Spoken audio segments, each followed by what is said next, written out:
आकाशवाणी मन की बात. माननीय पंतप्रधान श्री नरेंद्र मोदी यांनी जनतेशी साधलेल्या संवादाचा मराठी अनुवाद आता प्रसारित करीत आहोत.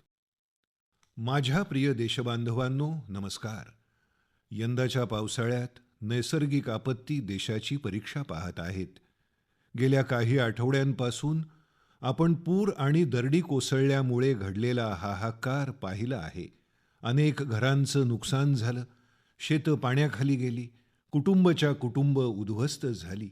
पाण्याच्या वेगवान प्रवाहात अनेक पूल वाहून गेले, रस्ते वाहून गेले, लोकांवर संकट कोसळलं. या घटनांमुळे प्रत्येक भारतीयाला दुःख झालं आहे. ज्या कुटुंबांनी प्रियजनांना गमावलं, त्यांचं दुःख आपणा सर्वांचं दुःख आहे. जिथे कुठे आपत्ती आली तिथल्या लोकांना वाचवण्यासाठी आपले एनडीआरएफ, एसडीआरएफचे जवान, अन्य सुरक्षा दलं प्रत्येकजण रात्रंदिवस बचाव कार्यात सहभागी झाले होते. जवानांनी तंत्रज्ञानाची देखील मदत घेतली आहे. थर्मल कॅमेरे, लाईव्ह डिटेक्टर, स्निफर डॉग्ज आणि ड्रोनद्वारे देखरेख अशा अनेक आधुनिक संसाधनांच्या सहाय्यानं मदत कार्याला गती देण्याचे पुरेपूर प्रयत्न केले गेले. या दरम्यानच्या काळात हेलिकॉप्टरद्वारे मदत सामग्री पोचवण्यात आली.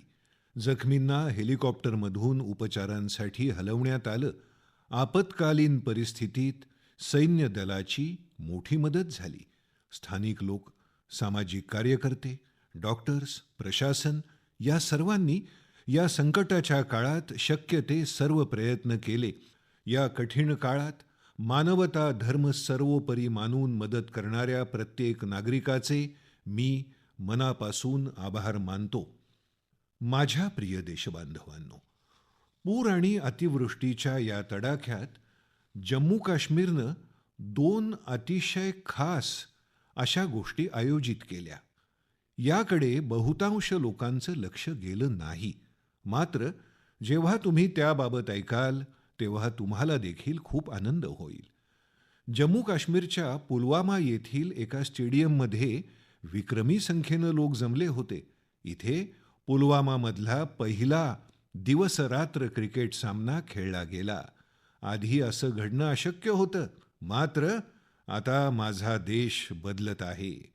हा सामना रॉयल प्रीमियर लीगचा भाग आहे, ज्यात जम्मू काश्मीरचे वेगवेगळे संघ खेळत आहेत. एवढ्या मोठ्या संख्येनं जमलेले लोक, विशेषतः युवक, आणि तेही पुलवामामध्ये रात्रीच्या वेळी हजारोंच्या संख्येने क्रिकेटचा आनंद घेत आहेत. हे दृश्य खरोखरच पाहण्यासारखं होतं. मित्रांनो, दुसरं आयोजन ज्याने सर्वांचं लक्ष वेधून घेतलं आहे ते आहे देशात प्रथमच आयोजित खेलो जलक्रीडा स्पर्धा. आणि त्या देखील श्रीनगरच्या दल सरोवरात पार पडल्या. खरोखरच अशा स्पर्धा आयोजित करण्यासाठी ही किती खास जागा आहे.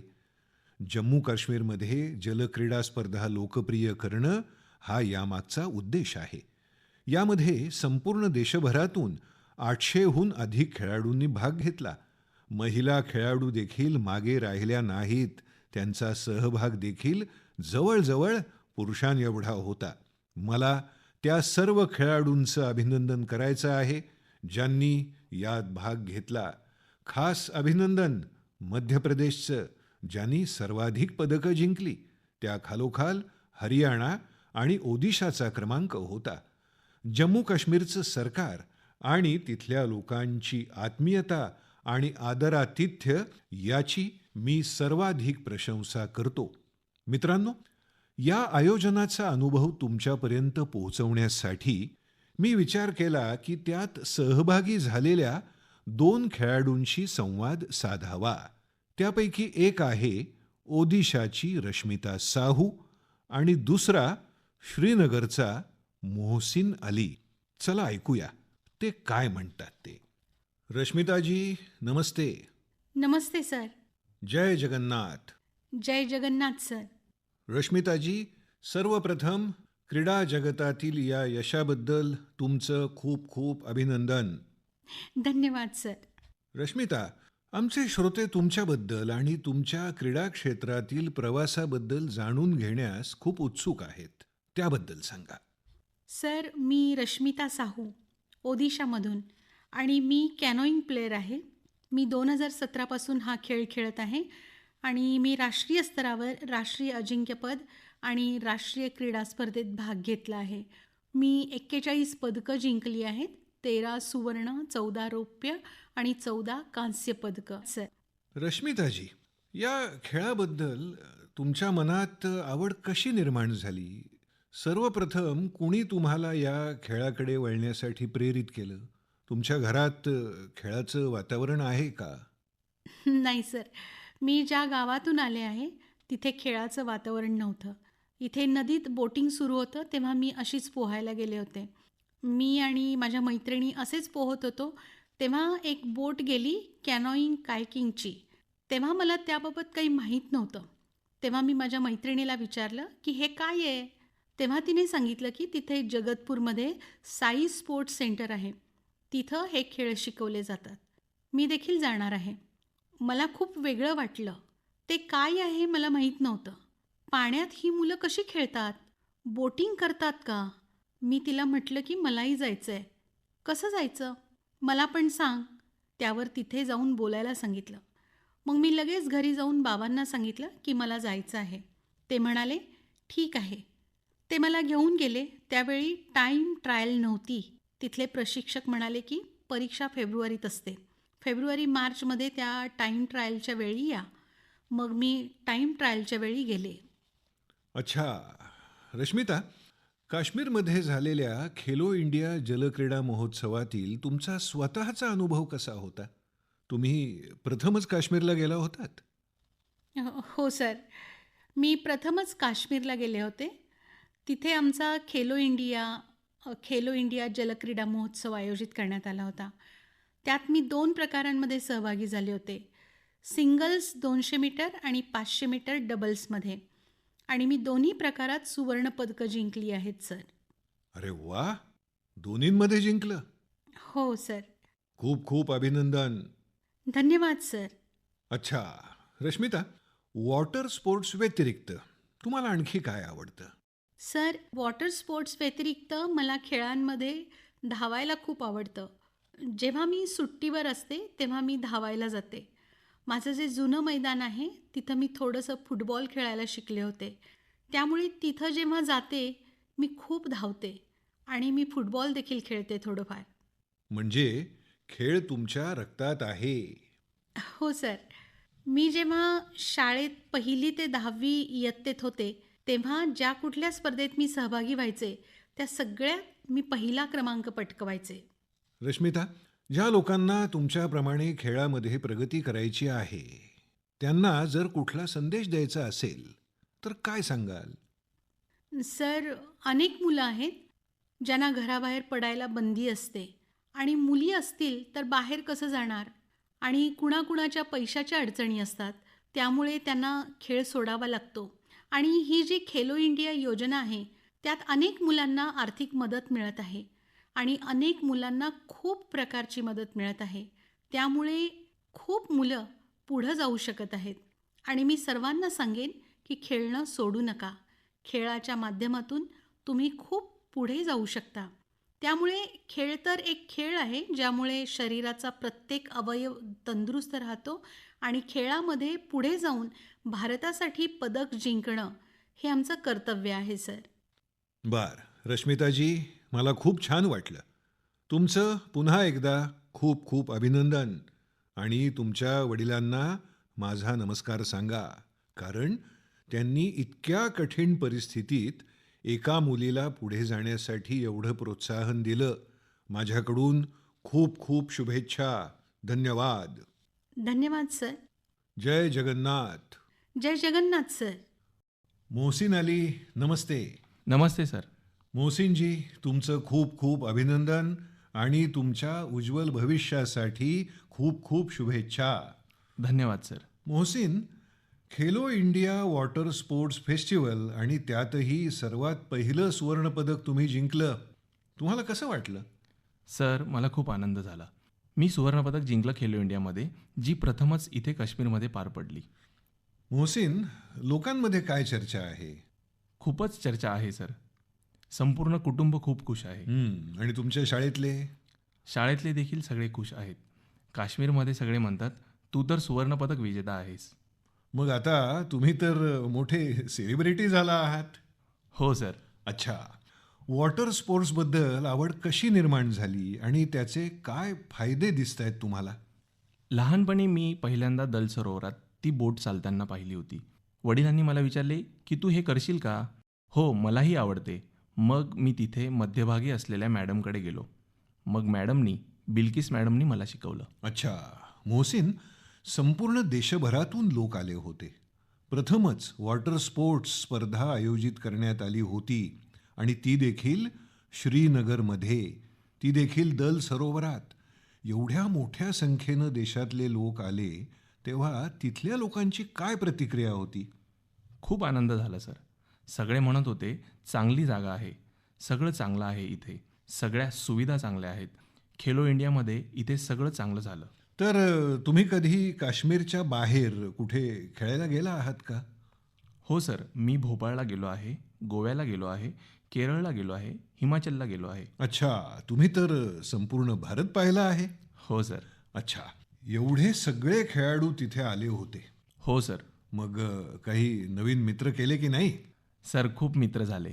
एकत्र या दल सरोवरात, लाल चौकात सर्व ठिकाणी आम्ही फिरलो. पहलगामला देखील गेलो होतो सर, सगळ्या ठिकाणी. मी तर पाहिलं आहे की जम्मू काश्मीरमध्ये प्रतिभावंत खेळाडू खूप आहेत. हो सर. जम्मू आणि काश्मीरमधले आपले जे युवक आहेत त्यांच्यामध्ये देशाला गौरव मिळवून देण्याचं सामर्थ्य आहे आणि तुम्ही ते करून दाखवलं आहे. सर, माझं स्वप्न आहे ऑलिम्पिकमध्ये पदक जिंकण्याचं. तेवढंच स्वप्न आहे. वाह, शाबास. तेच स्वप्न आहे सर.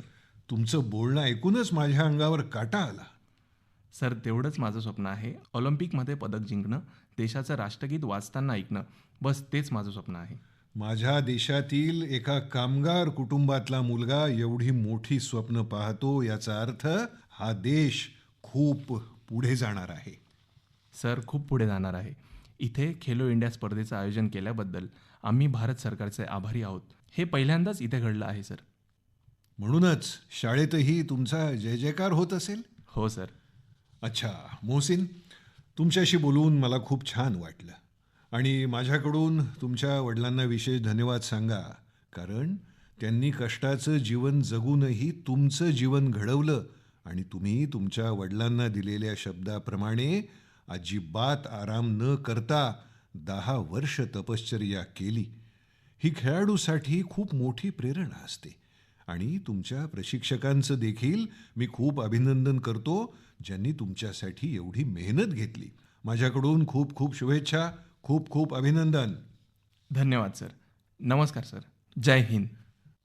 मित्रहो, एक भारत श्रेष्ठ भारत ही भावना देशाच्या एकतेसाठी आणि विकासासाठी अत्यंत आवश्यक आहे आणि निश्चितच यामध्ये खेळाची महत्त्वपूर्ण भूमिका आहे. आणि त्यामुळेच मी म्हणतो की जो खेळतो तोच खुलतो. आपला देश सुद्धा जितके सामने खेळेल तितकाच तो बहरेल. आपल्या दोघा खेळाडूंना आणि आपल्या सहकाऱ्यांना माझ्याकडून खूप खूप शुभेच्छा. माझ्या प्रिय देशवासियांनो, तुम्ही UPSCचं नाव तर नक्की ऐकलं असेलच. ही संस्था देशातल्या सर्वात कठीण परीक्षांपैकी एक असलेल्या नागरी सेवा परीक्षा आयोजित करते. आपण सर्वांनी अनेक वेळा नागरी सेवा टॉपर्सच्या प्रेरणादायी मुलाखती ऐकल्या आहेत. कठीण परिस्थितीत शिक्षण घेतल्यानंतर हे तरुण आपल्या कठोर परिश्रमानं या सेवेत स्थान मिळवतात. पण मित्रांनो, UPSC परीक्षेबद्दल आणखी एक सत्य आहे. असेही हजारो उमेदवार असतात जे अत्यंत सक्षम असतात. त्यांची मेहनत देखील इतरांपेक्षा कमी नसते, परंतु अगदी थोड्या फरकामुळे ते अंतिम यादीत पोहोचू शकत नाहीत. या उमेदवारांना इतर परीक्षांसाठी पुन्हा तयारी करावी लागते. त्यामुळे त्यांचा वेळ आणि पैसा दोन्ही वाया जातं. म्हणूनच आता अशा हुशार विद्यार्थ्यांसाठी एक डिजिटल मंच तयार करण्यात आला आहे आणि त्याचं नाव आहे प्रतिभा सेतू. प्रतिभा सेतूमध्ये अशा उमेदवारांचा तपशील ठेवण्यात आला आहे ज्यांनी विविध UPSC परीक्षांचे सर्व टप्पे उत्तीर्ण केले आहेत, परंतु त्यांचं नाव अंतिम गुणवत्ता यादीत झळकलं नाही. या पोर्टलवर अशा 10,000हून अधिक हुशार तरुणांची डेटा बँक आहे. काही जण नागरी सेवांसाठी तयारी करत होते, काही अभियांत्रिकी सेवांमध्ये सहभागी होऊ इच्छित होते, काहींनी वैद्यकीय सेवांचा प्रत्येक टप्पा उत्तीर्ण केला होता, परंतु अंतिम फेरीत त्यांची निवड झाली नाही. अशा सर्व उमेदवारांची माहिती आता प्रतिभा सेतू पोर्टलवर उपलब्ध करून दिली जात आहे. खाजगी कंपन्या या पोर्टलवरून या हुशार विद्यार्थ्यांची माहिती मिळवू शकतात आणि त्यांना नोकरी देऊ शकतात. मित्रांनो, या प्रयत्नांचे परिणामही समोर येऊ लागले आहेत. या पोर्टलच्या मदतीनं शेकडो उमेदवारांना तत्काळ नोकऱ्या मिळाल्या आहेत आणि जे तरुण थोड्या फरकानं थबकले होते ते आता नवीन आत्मविश्वासानं पुढे जात आहेत. माझ्या प्रिय देशवासियांनो, आज संपूर्ण जगाचं लक्ष भारताकडे आहे. भारतात लपलेल्या क्षमतेवर संपूर्ण जगाची नजर आहे. या संबंधीचा एक आनंददायी अनुभव मी तुमच्यासोबत सामायिक करू इच्छितो. तुम्हाला माहिती आहे की सध्या पॉडकास्ट खूप फॅशनमध्ये आहे. लोक वेगवेगळ्या विषयांशी संबंधित पॉडकास्ट पाहतात आणि ऐकतात. अलीकडेच मीही काही पॉडकास्टमध्ये भाग घेतला होता. असाच एक पॉडकास्ट जगातले प्रसिद्ध पॉडकास्टर लेक्स फ्रीडमन यांच्यासोबत केला होता. त्या पॉडकास्टमध्ये बऱ्याच गोष्टींवर चर्चा झाली आणि जगभरातल्या लोकांनी तो ऐकलाही. आणि जेव्हा पॉडकास्टमध्ये चर्चा सुरू होती तेव्हा मी संभाषणात एक विषय उपस्थित केला होता. जर्मनीतल्या एका खेळाडूनं तो पॉडकास्ट ऐकला आणि त्याचं लक्ष मी त्यात काय म्हटलं होतं यावर केंद्रित झालं. तो त्या विषयाशी इतका जोडला गेला की प्रथम त्यानं त्या विषयावर संशोधन केलं आणि नंतर जर्मनीतल्या भारतीय दूतावासाशी संपर्क साधला आणि मग त्यांनी एक पत्र लिहिलं की तो त्या विषयावर भारताशी संपर्क साधू इच्छितो. तुम्ही विचार करत असाल की मोदीजींनी पॉडकास्टमध्ये अशा कोणत्या विषयावर चर्चा केली की ज्यामुळे एका जर्मन खेळाडूला प्रेरणा मिळाली. हा विषय काय होता? मी तुम्हाला आठवण करून देतो की पॉडकास्टमध्ये मी मध्य प्रदेशातल्या शहडोलच्या फुटबॉल वेडाशी संबंधित एका गावाचा उल्लेख केला होता. खरं तर मी 2 वर्षांपूर्वी शहडोलला गेलो होतो आणि तिथल्या फुटबॉल खेळाडूंना भेटलो होतो. पॉडकास्ट दरम्यान एका प्रश्नाच्या उत्तरात मी शहडोलच्या फुटबॉल खेळाडूंचाही उल्लेख केला होता. जर्मन फुटबॉल खेळाडू आणि प्रशिक्षक डाएटमार बेयर्सडोर्फर यांनीही हेच ऐकलं होतं. शहडोलच्या तरुण फुटबॉल खेळाडूंच्या जीवन प्रवासानं त्यांना खूप प्रभावित केलं आणि प्रेरणा दिली. खरोखर तिथले प्रतिभावान फुटबॉल खेळाडू इतर देशांचं लक्ष वेधून घेतील याची कोणीही कल्पना केली नसेल. आता या जर्मन प्रशिक्षकानं शहडोलमधल्या काही खेळाडूंना जर्मनीतल्या अकादमीमध्ये प्रशिक्षण देण्याची ऑफर दिली आहे. यानंतर मध्य प्रदेश सरकारनंही त्यांच्याशी संपर्क साधला आहे. लवकरच शहडोलमधले आपले काही तरुण मित्र प्रशिक्षण अभ्यासक्रमासाठी जर्मनीला जाणार आहेत. भारतात फुटबॉलची लोकप्रियता सतत वाढत आहे हे पाहून मला खूप आनंद होतोय.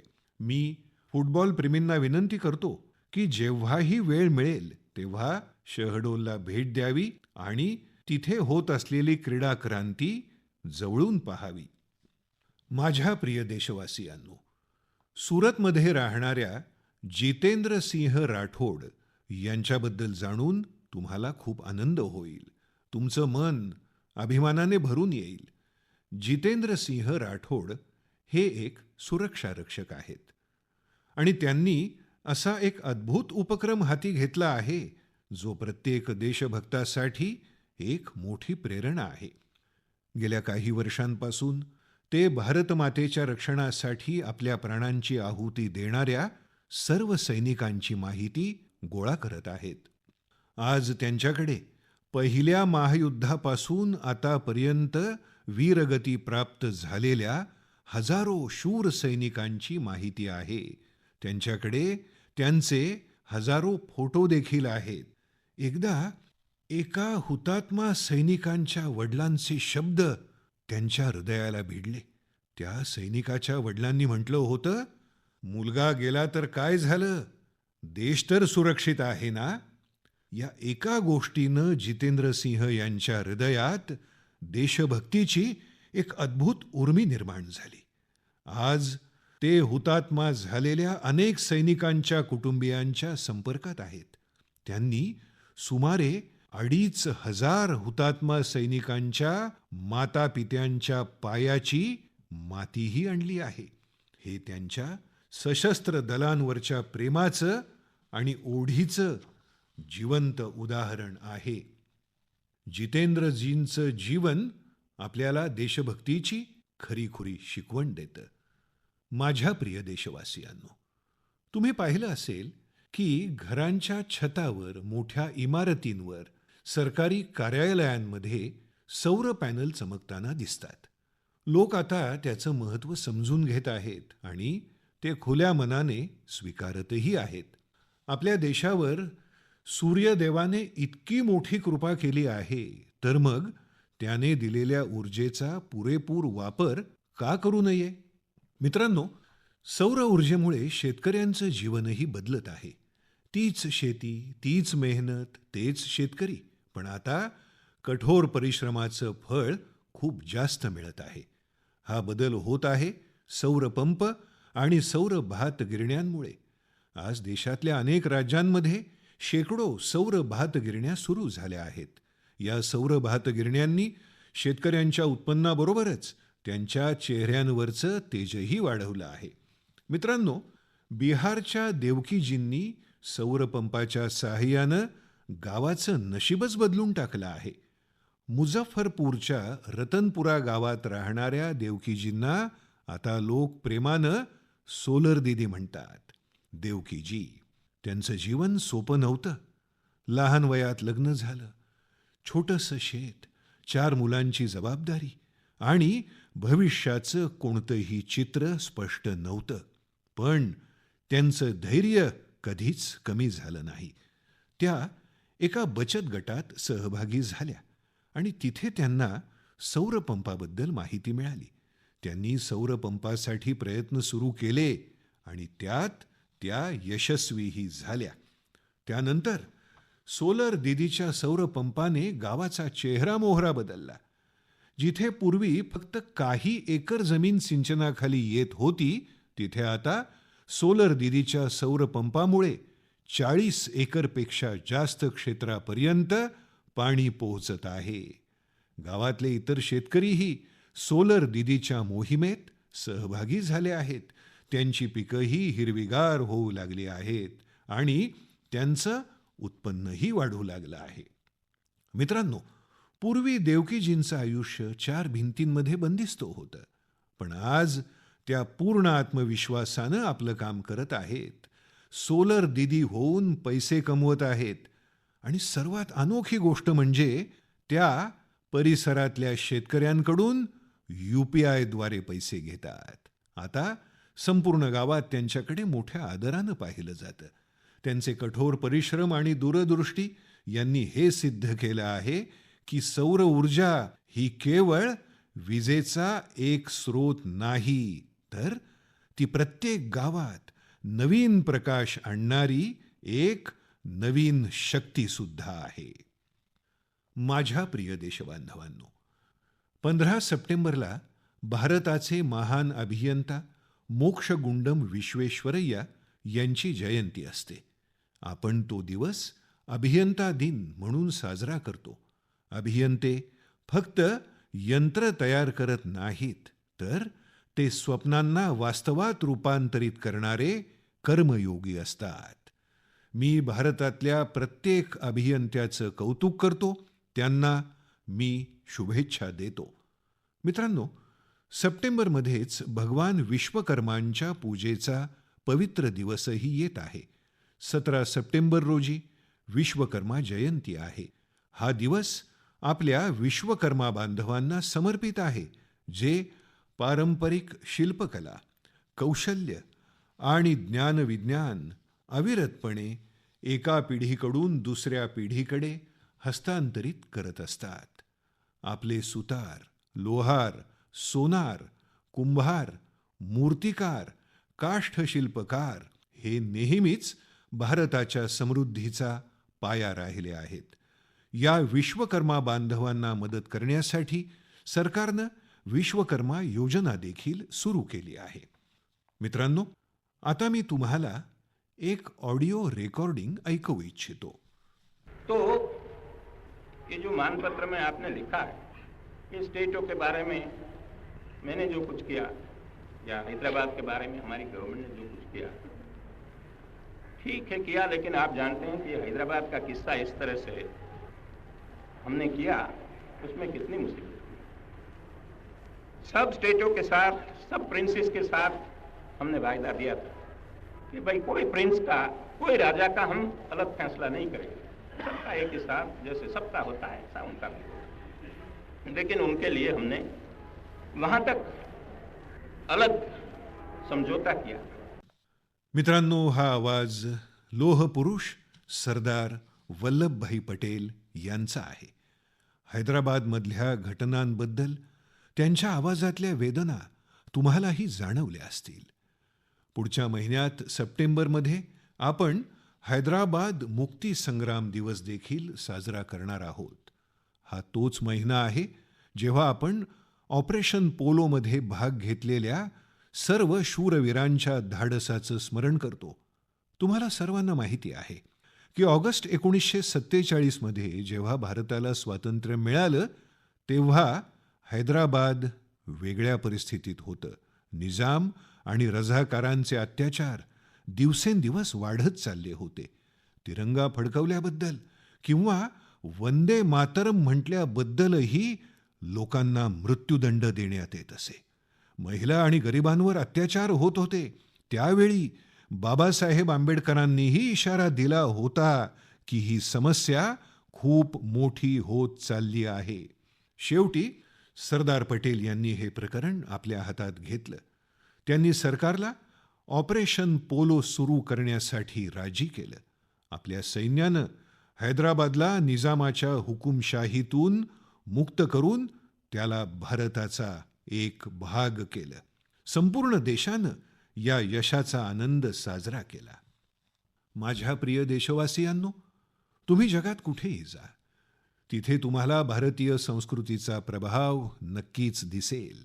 आणि हा प्रभाव जगातल्या मोठ्या शहरांपुरताच मर्यादित नाही, तर तो लहान शहरांमध्येही दिसून येतो. इटलीतील कॅम्प रोटोंडो या लहानशा शहरातही असंच काहीसं दिसून आलं आहे. महर्षी वाल्मिकींच्या पुतळ्याचं इथे अनावरण करण्यात आलं आहे. स्थानिक महापौरांसह परिसरातल्या अनेक महत्त्वाच्या व्यक्तींनीही या कार्यक्रमात सहभाग घेतला होता. रोटोंडोमध्ये राहणारे भारतीय वंशाचे लोक महर्षी वाल्मिकींच्या पुतळ्याच्या स्थापनेमुळे खूप आनंदी झाले आहेत. महर्षी वाल्मिकींचे संदेश आपल्या सर्वांना प्रेरणा देतात.